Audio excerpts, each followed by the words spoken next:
A professora Milena, deixa eu apresentar, ela é graduada em Direito, em Pedagogia e é assistente social há mais de 20 anos. Então, professora Milena, seja bem-vinda. Pode iniciar Obrigada. a sua apresentação. Estamos aí com o público, alunos de diversos cursos da faculdade, né? Uma vez que esse tema é um tema importante para todas as áreas. Fique à vontade.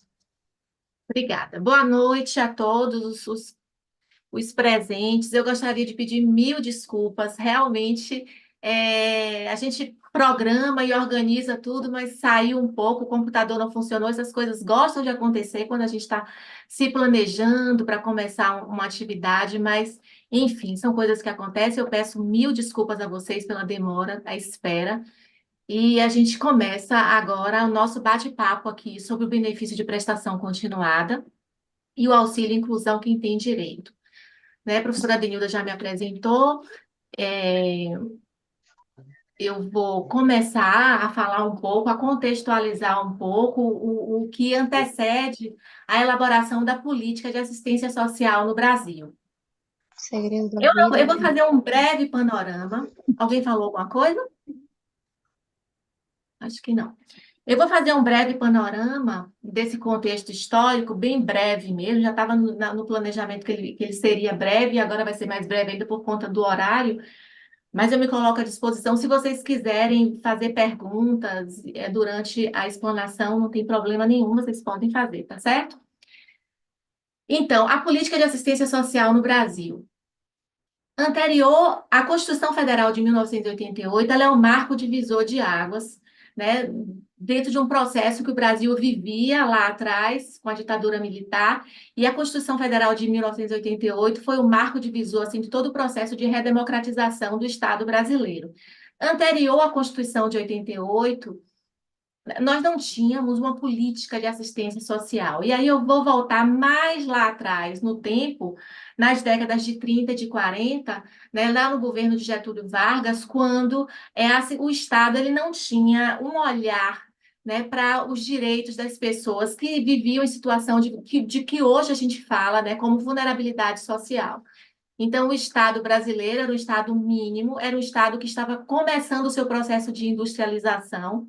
Então, toda a sua prática política, econômica, era voltada para esse processo de industrialização no Brasil, e existia uma cidadania regulada, né? Então, todos os trabalhadores daquela época que tinham carteira assinada, eles tinham alguns acessos, né? A gente vê aí, voltando mais um pouco até anterior a Getúlio Vargas, as caixas de aposentadorias e pensões, né? Que é uma iniciativa de início do que a gente conhece hoje como Previdência Social, né, que foi instituída pela Lei Eloy Chaves, e essas caixas de aposentadorias, elas davam alguns direitos aos trabalhadores, e essas caixas eram mantidas pelos empregadores, pelos empregados, e o Estado ele só tinha uma regulação legal, mas ele não tinha ainda uma aproximação mais concreta com esse modelo. Então, somente na década de 30, com a instituição de um outro modelo do que hoje a gente conhece por Previdência Social, os institutos,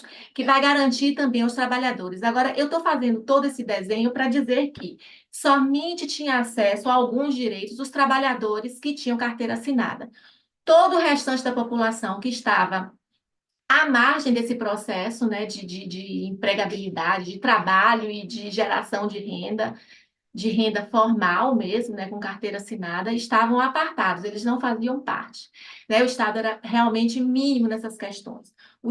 A assistência ela não era vista como um direito, mas como uma caridade, como práticas ainda bastante caritativas em relação às pessoas que não tinham condições de sobreviver de uma forma mais digna. A primeira iniciativa de instituição que vai trabalhar a assistência, que vai começar a formatar toda essa prática assistencialista é a LBA, presidida na época pela primeira-dama, dona Daci Vargas, né, que vai dar esse apoio, Não sei nem esse, como esse é que. apoio assistencial. Alguém quer falar alguma coisa? Diga aí o nome, como é o nome? Que eu vou ver aqui no YouTube. Política de assistência social.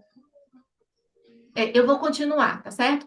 Então, a LBA era uma instituição voltada para atender aos órfãos e as viúvas dos pracinhas, aqueles soldados que tinham ido para a Segunda Guerra Mundial. Então, a gente ainda não tinha, né, essa formatação da política de assistência social enquanto política, enquanto direito, enquanto garantia de proteção social, de seguridade social, como a gente vai ter a partir de 1988. Então, a Constituição Federal de 1988, ela vai dar a primeira pedra basilar para a formação, para a constituição da política de assistência social, é a Constituição Federal, e está lá nos artigos 203 e 204, né, toda a formatação do que se esperaria para a assistência social na realidade brasileira. E aí, aqui eu trago um marco legal, que é a Constituição Federal. Quem tiver interesse, dá uma lida nos artigos 203 e 204, lá é onde tudo começa. E aí, 1993, a Lei Orgânica da Assistência Social, a LOAS, ela vai regulamentar o que disse a Constituição Federal, né? Vai fazer cumprir, vai esboçar, né, nessa legislação, tudo o que foi colocado lá nos artigos 203 e 204 da Constituição Federal de 88.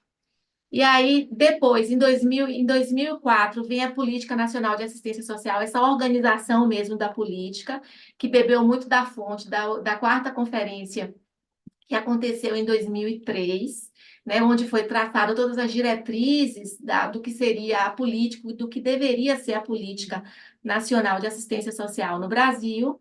E em 2005 veio o SUAS, o Sistema Único de Assistência Social, que eu costumo dizer que ele é o grande gerente, ele vai dizer como é que a política de assistência social ela vai ser implantada no Brasil. O Brasil, com uma dimensão geográfica de um continente, né? O Brasil, com um país tão grande, com dimensões continentais e com tantas diferenças regionais, precisava ter, então, uma gestão dessa política que contemplasse todas as diferenças e todas as necessidades que são colocadas nessas regiões que o Brasil tem. Então, o SUAS, esse Sistema Único de Assistência Social, ele é esse grande gestor, ele vai gerenciar, ele vai organizar como esta política ela vai se estabelecer, como essa política ela vai se formatar dentro da realidade do Estado brasileiro. Então, o marco legal da política de assistência social é este, aí a Constituição Federal é a base de tudo, né? Tudo provém, tudo deriva da Constituição Federal, é o documento mais importante que tem no país, então todas as outras leis, elas derivam dela. A Lei Orgânica da Assistência Social não poderia ser diferente, ela vem daí. Então, depois desse recorte histórico, a gente viu antes da Constituição Federal e foi até um pouco da década de 20, década de 30 e 40, quando não existia, quando o Estado ele tinha esse posicionamento ainda bastante afastado e negligenciado em relação aos cuidados com a população no quesito da proteção social.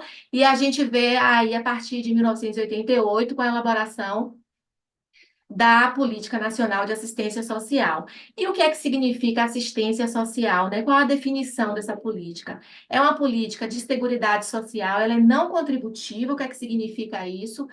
Para se ter acesso a ela, não é preciso verter contribuições, né? Então, todas as pessoas que comprovem necessidade, carência econômica, terá acesso a essa política, ela não é não contributiva.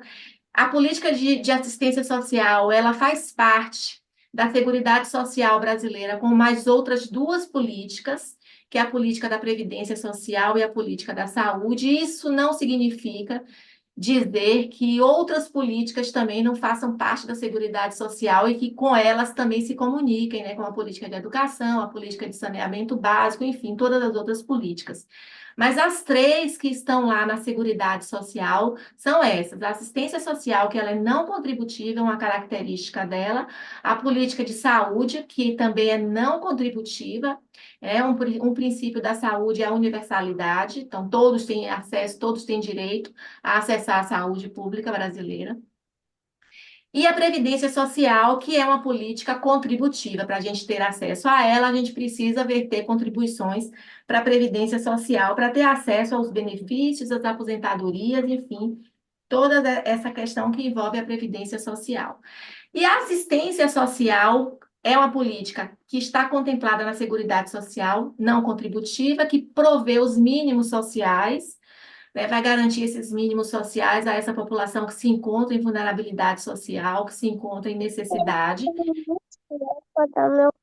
É direito do cidadão, então, todo cidadão brasileiro que comprovar a necessidade vai ter acesso a essa política, é dever do Estado. Vejam a diferença, né, que antes da Constituição de 88 ter colocado a política de assistência social como um dever de Estado, como um direito do cidadão, se fazia ou não se fazia, e o pouco que era feito era colocado como uma benesse, como uma caridade, como uma boa vontade, enfim. Mas aí agora, a partir, né, desse formato de política, é dever do Estado garantir essa proteção social dentro da Seguridade Social brasileira. A política de assistência social, ela se realiza de forma integrada. Então, existe uma integração aí da iniciativa pública e de toda a sociedade no atendimento a essas necessidades básicas dessa população que vive em situação de vulnerabilidade, de necessidade econômica. De que forma? Aí, através do orçamento, através de tudo que a população, que a sociedade faz em relação aos impostos pagos, então tudo isso é convertido, né, em um percentual que vai para a Seguridade Social e aí se distribui, né, dentre as políticas públicas. E aí a gente entra, a LOAS, a Lei Orgânica da Assistência Social, é uma lei que regulamenta, né, essa política de assistência social. É uma lei grande, é uma lei relativamente grande, que trata de objetivos, definição da política de assistência social, objetivos, diretrizes, princípios, quais são os serviços, os benefícios, os auxílios, os projetos, os programas, de que forma essa política ela vai se implementar, né, no Brasil. Aí vem o SUAS e vai dizer de que forma com níveis de proteção social básica, que tem o CRAS como carro-chefe, proteção social especial, alta e média complexidade, que tem o CREAS. E aí tem toda essa parte da Lei Orgânica da Assistência Social, que não dá para a gente tratar, né, no tempo que a gente tem, né? Mesmo eu tendo chegado no horário que estava previamente agendado, não daria tempo e não estava mesmo na nossa programação. Aí, por isso, junto com o professor Adenildo, a gente fez uma análise e viu como o benefício de prestação continuada, o BPC, é o benefício carro-chefe da LOAS, da Lei Orgânica da Assistência Social.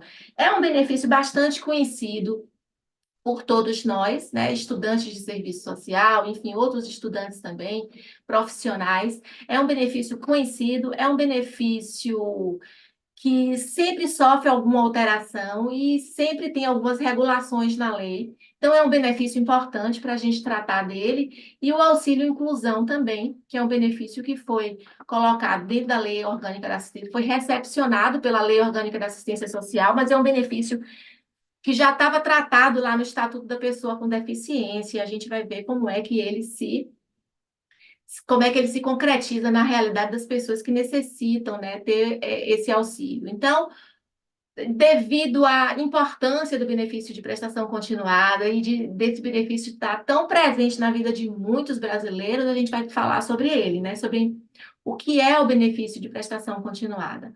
Então, o benefício de prestação continuada é a garantia de um salário mínimo à pessoa com deficiência e ao idoso com 65 anos ou mais que comprovarem não possuir meios de prover a sua própria subsistência, nem de tê-la provida por sua família. Então, aí tem alguns critérios que são colocados pela legislação, né? Não é todo idoso e não é toda pessoa com deficiência, né? Então, existe aí a questão também da renda per capita. A família, ela precisa ter uma renda per capita. Isso aqui teve uma alteração na lei, que acho que tem mais ou menos uns 2 anos que teve essa alteração, a renda per capita era somente inferior a um quarto do salário mínimo. Então, fiquem bem atentos a isso, porque agora a renda per capita ela é igual ou inferior a 1/4 do salário mínimo. Foi uma alteração que é recente, né? Recente não de um ano, mas ela é nova. Então, eu vejo até quando a gente vai fazer algumas pesquisas na internet que alguns materiais ainda constam somente a parte que é inferior a 1/4 do salário mínimo. Então, fique bem atentos a isso, porque faz toda a diferença e mexe no benefício, na renda per capita, na renda por pessoa que compõe essa família. E é errado, né? Porque a lei já fez uma outra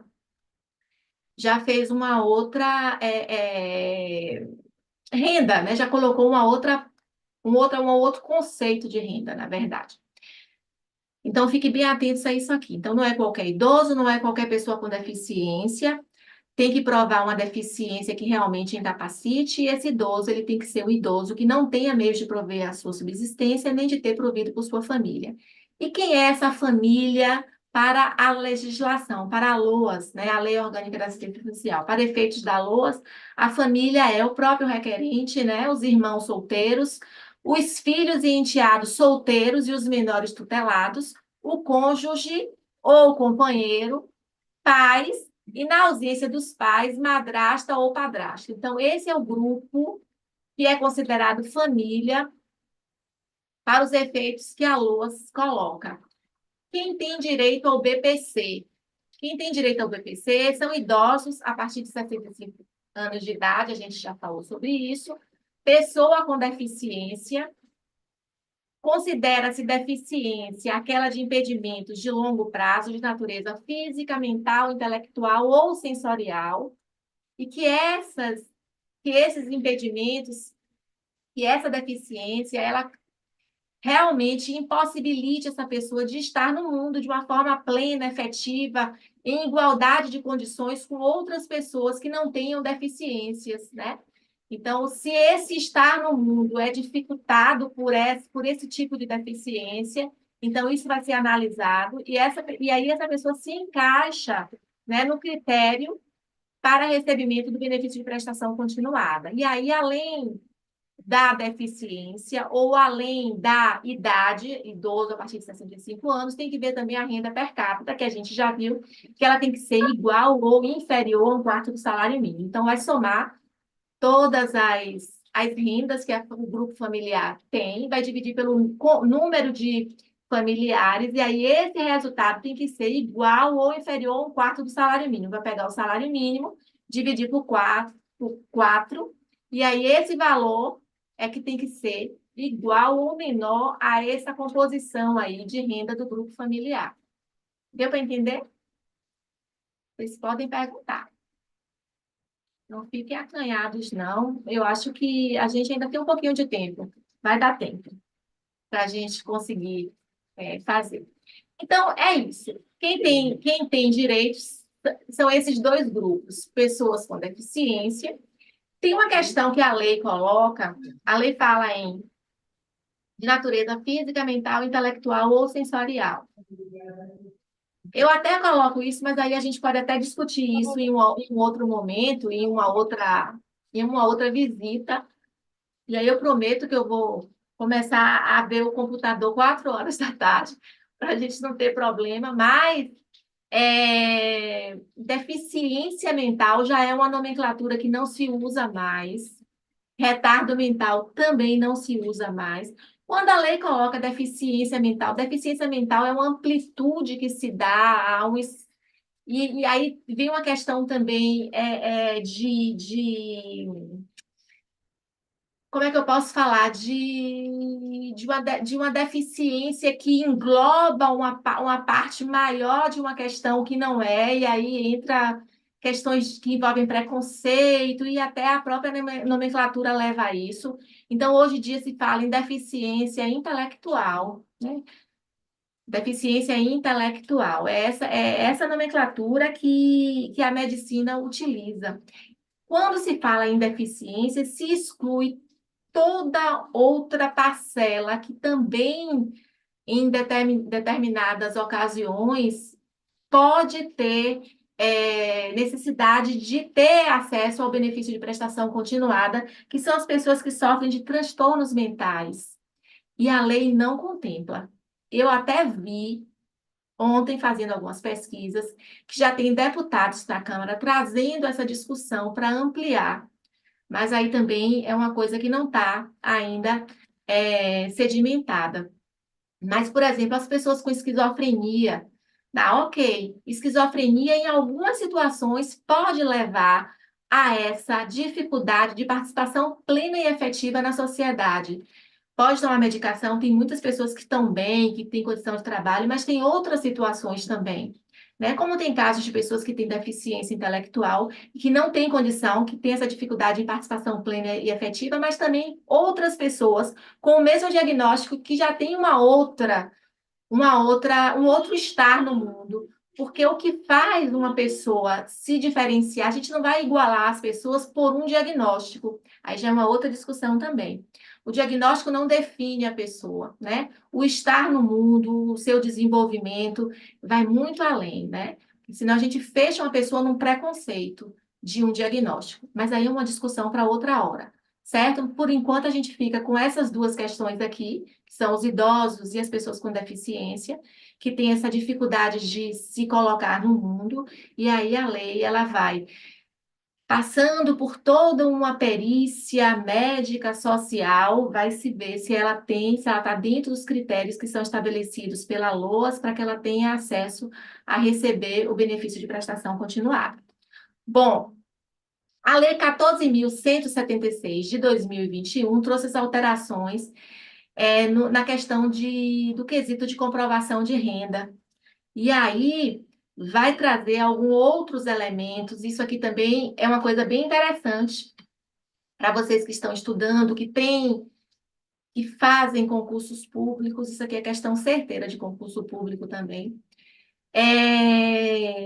A gente viu que um dos requisitos é a renda per capita familiar ser igual ou inferior a um quarto salário mínimo. Mas existem situações que esta renda pode ser até de meio salário mínimo, que a família pode comprovar que a renda per capita é de meio salário mínimo, mas que as dificuldades e as despesas em relação à pessoa que está em situação de uma doença ou de um quadro de envelhecimento, enfim, leva à necessidade de compras de medicações, de fraldas, enfim, de outros elementos, de levar essa pessoa para um outro município para fazer tratamento, enfim, então comprovando todas essas necessidades e também uma outra questão é que essa família, ela tem que provar também que tudo que ela está utilizando para essa pessoa a mais e que compromete a renda familiar, portanto, então, essa renda de meio salário mínimo, ela vai ser analisada para possível aprovação do benefício de prestação continuada, ela vai ter que provar que o que ela vem investindo, o que ela vem colocando na saúde ou em outras situações para prover essas pessoas, ela não encontra nem no SUS e nem no SUAS. Nem no SUS enquanto medicações, enquanto tratamento, e nem no SUAS enquanto serviços. Então, tem que estar provado bem essa situação para que isso se concretize, né? Quais são, o que eu vou falar aqui agora, quais são os requisitos para que esse meio salário mínimo seja aceito? O grau de deficiência, que tem que ser comprovado e tem que estar lá conforme estabelecido no Estatuto da Pessoa com Deficiência, a dependência de terceiros para a realização de atividades básicas da vida diária, então somente para idosos aí, né? Então esse idoso ele tem que estar totalmente dependente da ajuda de uma outra pessoa para se colocar no mundo, para estar no mundo, para sobreviver, para viver, né? Então, isso aí tem que ser comprovado. E aí, como eu já tinha falado para vocês, comprovar que esses gastos médicos ou com serviços, eles não estão sendo ofertados nem pelo SUS, nem pelo SUAS. Aí sim, essa comprovação da renda da família vai ser aumentada, porque aumentou a renda per capita, mas foi comprovado que essa família está gastando mais em situações em que o próprio sistema não tem como oferecer. Então, ela tem que fazer por conta própria, certo? Isso aí é uma coisa também nova que veio há 2 anos, mais ou menos, 3 anos.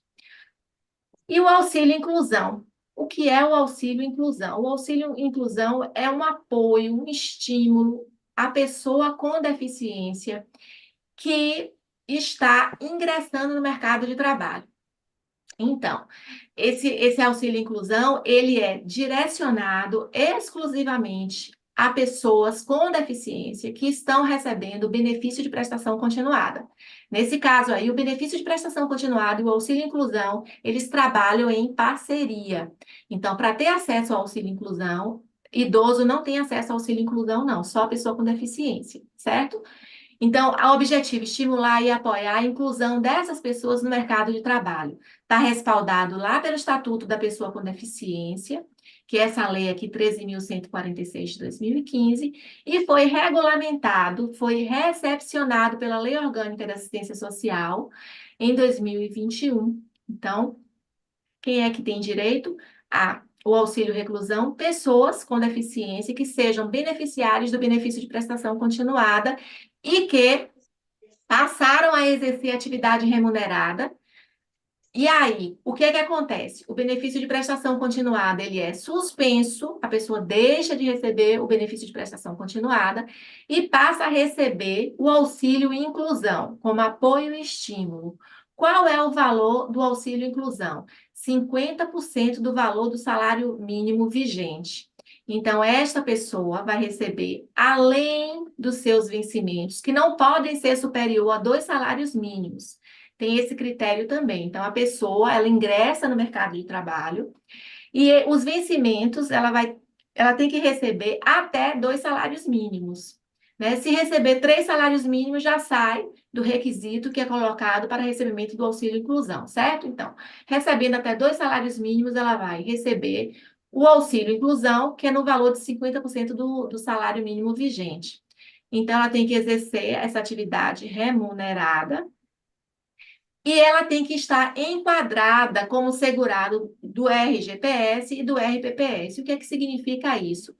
Ela tem que ser segurada do Regime Geral da Previdência Social, né, como empregado, que significa ter carteira assinada, ou então, se ela for contribuinte individual também, né, ela está lá vertendo contribuições para a Previdência Social, ou do regime próprio da Previdência Social. Por exemplo, passou no concurso público, passou no REDA, ela vai ser segurada, vai se enquadrar no regime próprio, porque o regime próprio de previdência social é para enquadrar uma pessoa que foi aprovada no concurso público, certo? Então, ou municipal, ou estadual, ou federal, é regime próprio. Cada ente desse tem o seu próprio regime. E todos os outros trabalhadores com carteira assinada, contribuintes individuais, trabalhadores avulsos, empregada doméstica, todos esses outros estão vinculados ao regime geral da Previdência Social. Aí também é assunto para uma outra oportunidade. A gente pode tratar sobre isso. E essa pessoa ela tem que estar inscrita com a sua inscrição atualizada no Cadastro Único também. Ela tem que ter inscrição regular no cadastro de pessoa física, ou seja, tem que ter um CPF, e aí tem que ter um CPF mesmo, porque sem CPF, sem RG, a gente não consegue dar um passo, a gente não vai poder se empregar, a gente não vai poder fazer concursos, a gente não vai poder, então, fica limitado. Então, essa inscrição no CPF é óbvio, né, mas a lei coloca isso.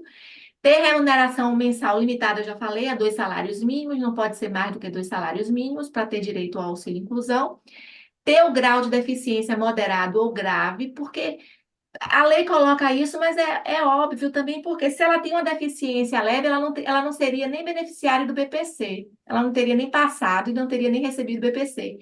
E para ter direito ao auxílio inclusão, tem que ser beneficiário do BPC, porque ser beneficiário do BPC, enquanto deficiente, pessoa com deficiência, é um atestado de que essa pessoa não está podendo se colocar no mundo de uma forma mais fácil que as barreiras que são postas elas têm dificultado o estar dessa pessoa no mundo, né? Diferente de uma outra pessoa que não tem uma deficiência.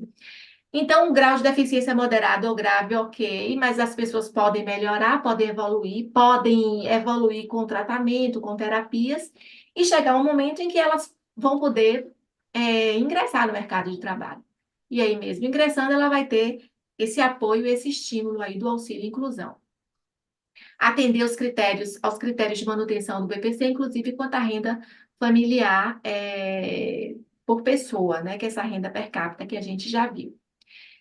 Algumas informações importantes: o valor do auxílio inclusão e a renda da atividade remunerada não entrarão, isso aqui é importantíssimo também, olha, o valor do auxílio inclusão e da renda da atividade remunerada não vão entrar para cálculo de manutenção de BPC concedido anteriormente.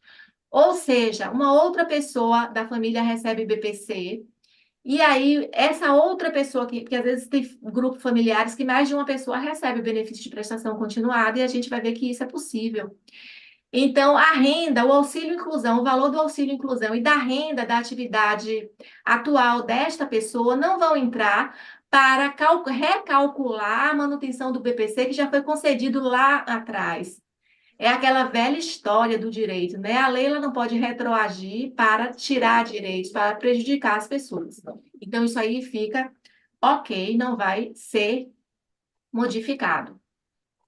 O valor do auxílio inclusão não entrará no cálculo para concessão e manutenção de outro auxílio inclusão no mesmo grupo familiar, mas a renda da atividade remunerada entrará no cálculo. Claro, né? Então, o valor que a pessoa está recebendo, o auxílio inclusão, não vai entrar no cálculo para conceder um outro auxílio inclusão, mas vai entrar para atividade remunerada em relação a outro benefício de prestação continuada, desde que seja mais de um salário mínimo. Depois vai ficar mais claro isso. Não pode ser acumulado com aposentadorias, pensões ou benefícios, ou por incapacidade ou qualquer regime de previdência social. Ou seja, a pessoa ingressou no mercado de trabalho, ela recebe, ela recebe, ela recebe os seus vencimentos, e aí ela vai trabalhando, trabalhando, chega um momento que ela tem já idade e tempo de contribuição para a aposentadoria. No momento em que ela se aposenta, ela não vai mais receber o auxílio inclusão, porque ele não pode ser acumulado com aposentadorias, pensões ou benefícios por incapacidade do regime da Previdência Social. Tanto o regime da Previdência Social quanto o regime próprio também. Em relação a o que eu falei anteriormente, né, que eu disse vai ficar mais claro. Vou pegar só esse ponto. Uma pessoa que recebe até um salário mínimo dentro de um grupo familiar, recebe um benefício previdenciário no valor de até um salário mínimo, ou idoso ou pessoa com deficiência.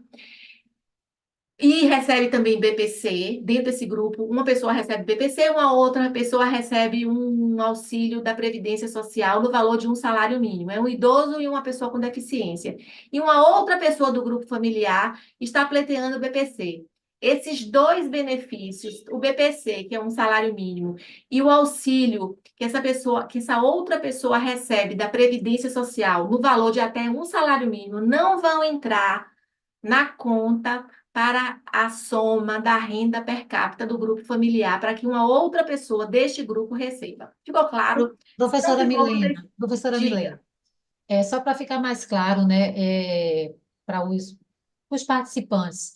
Então, Sim. digamos, se tem um grupo familiar e na sua composição tem mais do que um membro que já tem um BPC e tem digamos que seja um grupo com 4 pessoas, né, na família, dois já recebem, um recebe BPC e o outro recebe um outro auxílio da Previdência Social, e tem um terceiro Está que pleiteando. está pleiteando. Esse terceiro que, na hora da composição de fazer o cálculo, não vai ser considerado a Não renda. vai entrar no cálculo o BPC que esse idoso recebe e o benefício previdenciário de um salário mínimo que este outro familiar recebe. Esses dois benefícios não vão entrar na somatória para se chegar à renda per capita familiar. Então, essa outra Essa informação é importante porque a gente vê muito chegar no é, serviço social, muitas pessoas é, que não têm essa informação, né? E precisa do benefício, tem condições de pleitear e receber o benefício, mas não solicita por desconhecer. E aí eu é, queria que você falasse um pouquinho também mais sobre esse auxílio inclusão, porque o que que a gente percebe também? Que tem familiar que tem um BPC e é uma pessoa que tem condições de estar atuando, né, no mundo do trabalho, no mercado de trabalho, tem condições sim. de, além de estar recebendo o BPC, de estar atuando, mas tem o entendimento que, uma vez estando atuando, ele vai perder aquele auxílio, o BPC. Ah, não, você tem o BPC, se você arrumar um emprego, não é assim que eles falam, se você arrumar um emprego com carteira assinada, você vai perder o BPC, nem queira. Então, fala um pouquinho mais sobre isso.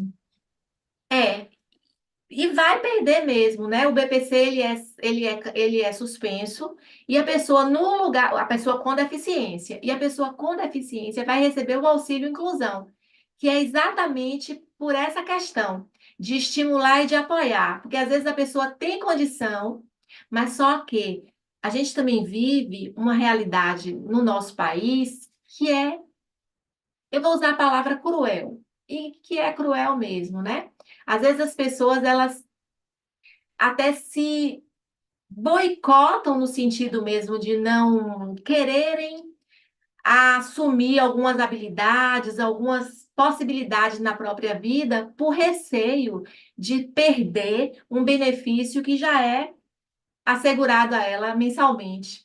Então, é uma faca de dois gumes. Eu trabalhei no hospital psiquiátrico e os pacientes, eles me perguntavam, Dona Milena, eu já tenho 10 internamentos, eu já posso me aposentar? Então, veja que a lógica que ele fazia para chegar à aposentadoria era a quantidade de vezes que ele se internava, né? Era a doença e como essa doença estava o deixando paralisado diante da vida.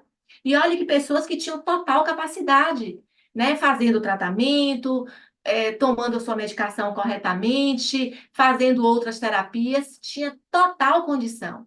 Mas a gente também vive, e eu acho, eu acho bem interessante o auxílio inclusão, a proposta do auxílio inclusão, porque ele vem para estimular essa pessoa. Olha, você tem habilidade, você tem condição de voltar, de ir para o mercado. Tem pessoas que vão retornar e tem pessoas que vão pela primeira vez, né? Você tem condição de ir, vá, tem esse suporte aqui. Por acaso, se qualquer coisa acontecer, você tem condição de voltar e acionar novamente o BPC. Mas, caso você não precise do BPC, você tem o auxílio inclusão que vai dar esse suporte, né? Esse valor. Pois é, ou seja, o BPC fica suspenso naquele período, mas ele vai estar recebendo concomitantemente o auxílio inclusão mais o salário. Mais o seu salário, isso. Isso, exatamente. Desde que o seu salário não seja mais do que 2 salários mínimos, né? A lei, ela estabelece esse teto aí de até 2 salários mínimos para ter direito ao auxílio inclusão, 50% do valor do salário mínimo. Esse apoio, esse estímulo, né, que se coloca. Que eu já vejo até como um avanço, apesar de ter algumas críticas em relação a muito do que é colocado, mas aí também é assunto para uma outra, para uma outra conversa, né?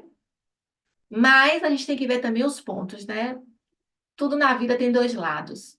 E esse lado do auxílio inclusão eu vejo como bastante positivo, uma questão de estímulo mesmo. Acho que tem que ser mais divulgado e as pessoas precisam ser mais apoiadas, inclusive no reforço ao estímulo ao desenvolvimento dessas habilidades, né? Porque às vezes a gente tem habilidades que nem conhece.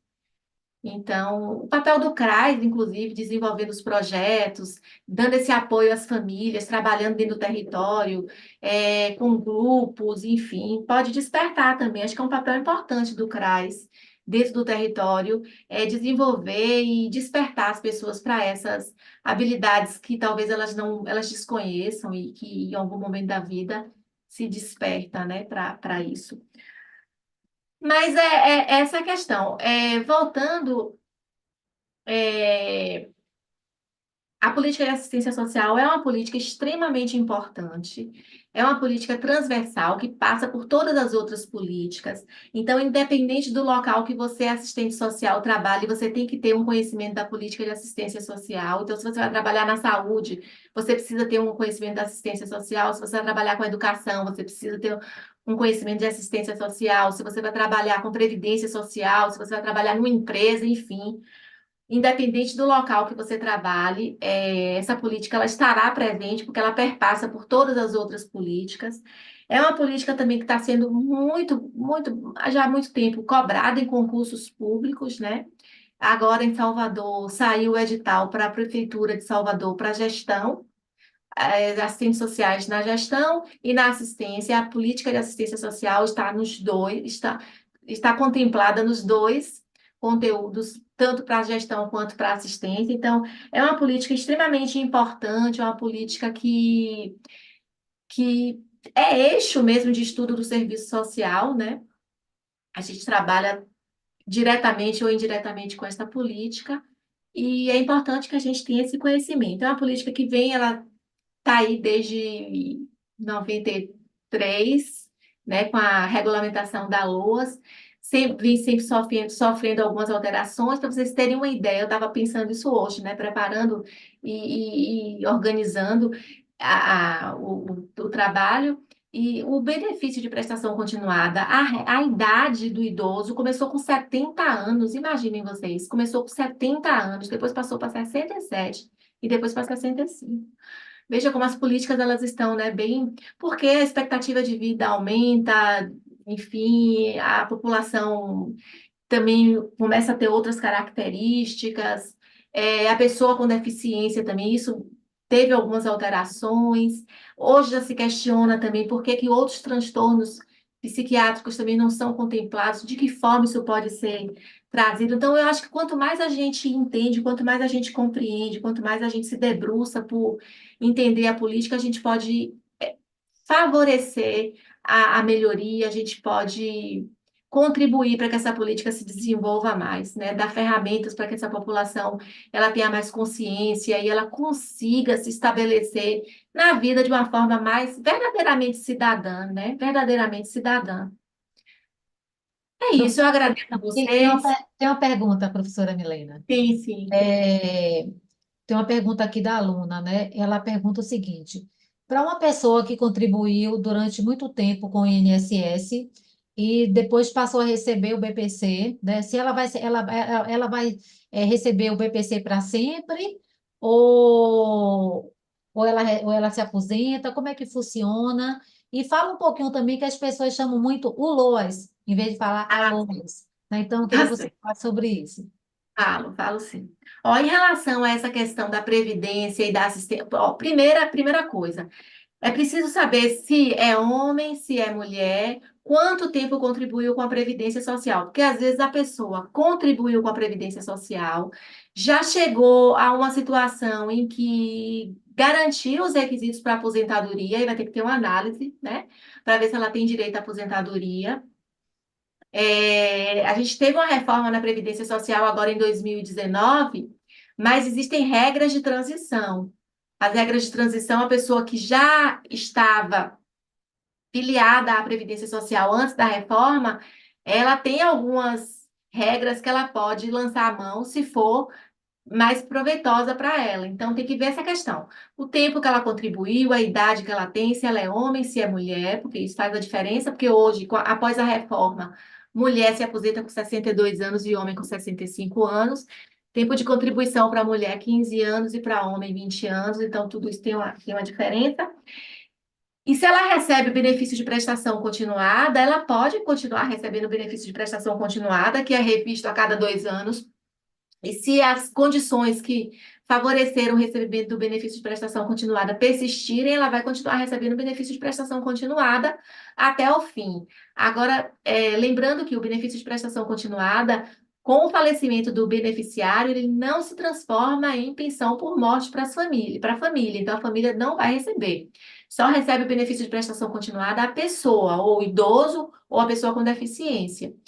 Então, nessa questão aí, tem que ver direitinho se essa pessoa ela tem tempo, se ela tem os requisitos para se aposentar na Previdência Social, que aí a gente fala de aposentadoria mesmo, ou se ela vai se manter com o benefício de prestação continuada, e receber até o fim, né? Agora, eu não sei se foi clara, se deu para. Foi claro. Agora, com relação a LOAS, o LOAS e a LOAS. Em seguida, Ah, Emilton tem uma sim, pergunta. Emilton tem uma pergunta em seguida. tá. É LOAS, uma pergunta. LOAS. Lei Orgânica da Assistência Social. Lei é uma palavra feminina ou masculina? A lei feminina. Logo, a gente não pode usar um artigo masculino, o LOAS. A gente não pode falar o lei, a gente vai falar a lei orgânica da assistência social. Então, a LOAS. Eu escuto muito por aí o LOAS, o LOAS, o LOAS, até de profissionais. Muitos profissionais falando o LOAS, mas o certo, o correto é a LOAS, para a gente não errar,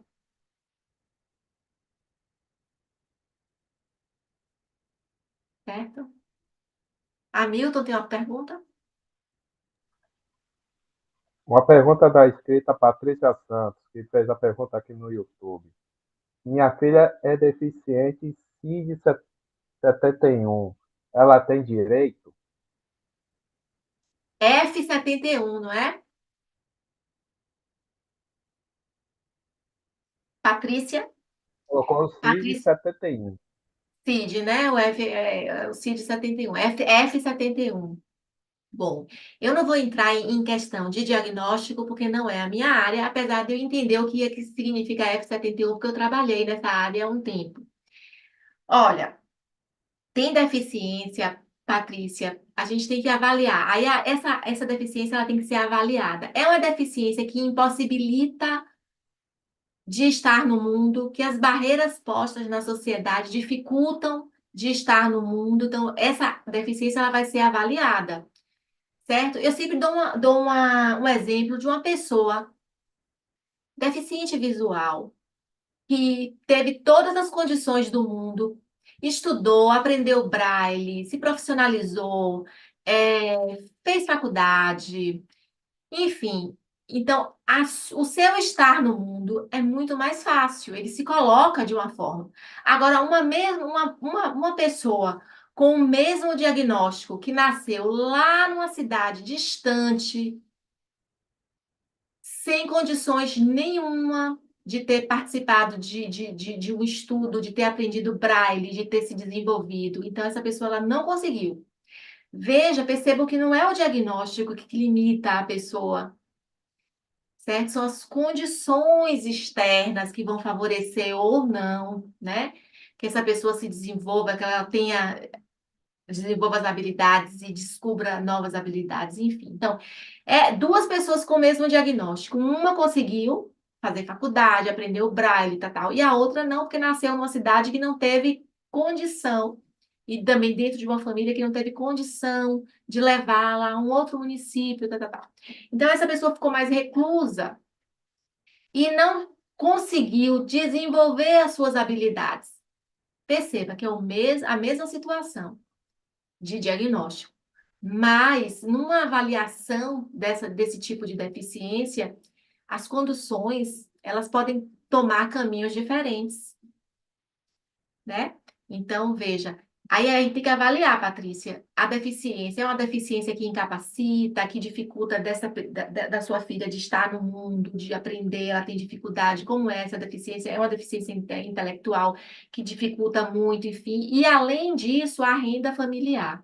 Essa renda familiar, ela tem que ser igual ou inferior a um quarto do salário mínimo, aí com todas as ressalvas. Se tem um outro benefício, enfim, tira, exclui, mas essa renda per capita, ela tem que estar lá dentro do limite do que a lei estabelece, certo? Professora Milena, quem tiver mais alguma pergunta, fique à vontade, pode levantar a mão e fazer a pergunta, ou então colocar no chat, porque a gente já está com o horário um pouco avançado, a gente já vai finalizar. Mas a Julei, colocou novamente uma pergunta aqui, mas eu não compreendi muito bem. Ela pergunta por que a Loas não recebe o primeiro. Não entendi, Dilei. Tá. Alguma pergunta? Tem mais alguém que queira perguntar algo a respeito? Tem mais alguém? Ah, ela quer saber por que quem recebe o benefício de prestação continuada não recebe o 13º. Ah, não recebe. Não recebe porque o benefício de prestação continuada tem até umas discussões aí, mas tem muita também notícias equivocadas e, enfim, eu não sei se existe um projeto para que isso aconteça no futuro. Mas ainda não é. O benefício de prestação continuada, ele não gera 13º, porque ele não é uma aposentadoria, então, ele é um benefício que tem o seu fundo na assistência social, então, ele não tem realmente 13º. Já ouvi algumas propostas, não sei se isso vai virar algum projeto de lei, que no futuro eles mudem isso, mas até o momento não tem 13º. Bom, bem, gente, então, pessoal, olha só, eu já coloquei aqui no chat o link da professora Milena. A professora Milena também é escritora, inclusive tem um livro que fala sobre assistência social. Já coloquei aqui no chat o link dela do YouTube, do canal, então se inscrevam no canal. Qualquer dúvida Sim, pode sim. colocar lá, né, para a professora Milena. Eu Esse sempre estou postando vídeos, tirando dúvidas, respondendo perguntas. Então, tá assim, bem interessante. Quem está planejando fazer concurso público nessa área, também, esse e-book que eu tenho, que a professora Adenilda colocou, é um e-book que tem.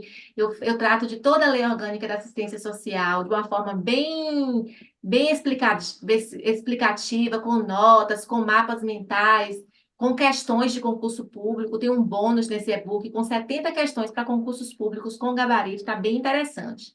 Então, quem tem interesse, dá uma olhadinha lá. Quem está fazendo concurso, ou mesmo quem está estudando na faculdade, acho que vai ajudar bastante. E me sigam lá no YouTube, no Instagram. Podem se apresentar, dizer que participou, que é da Faculdade de Jardins, para a gente trocar ideia. Podem também, e eu gosto muito que me dê assim, sugestões para a gente tratar nos vídeos seguintes, isso é bom, enriquece. Vamos manter esse canal com essas informações.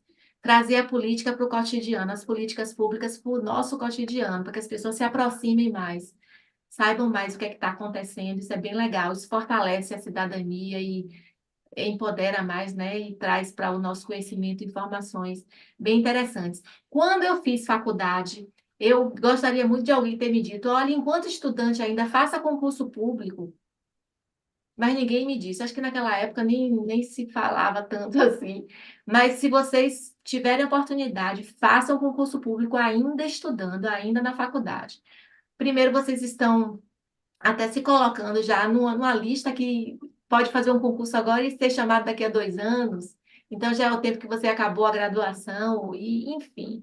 Se vocês tiverem essa oportunidade, façam, não esperem, não. Já comecem a investir nisso, que é importante. Eu agradeço muito a vocês, a participação, e mais uma vez peço mil desculpas por toda essa confusão, mas às vezes acontece mesmo, né? Mas Professora Milena, muito obrigada pela apresentação, um assunto eu que agradeço. interessante. Você foi bem objetiva, eu acho que ninguém vai sair daqui com nenhuma dúvida, né? Muito obrigada. E, Eu professora que Cândida, agradeço. alguém tem mais alguma pergunta? Se não, a gente vai ficando por aqui, tá? Então, foi um prazer tê-la conosco mais uma vez. Eu que agradeço. O prazer foi meu. Tá? Então, um beijo grande e até a próxima. Tchau, beijo. Boa noite, gente. Tchau, Parabéns, tchau. professora. Tá, boa noite. Obrigada. Desculpa, Cândida, pela demora, viu? Você É estava isso, entendendo, professora. mas Acontece. Até acontece, a né? próxima. Até É, a acontece. próxima. Tchau, Tchau, tchau, pessoal. tchau. Boa Tchau. noite. Boa Boa noite. noite. Tchau.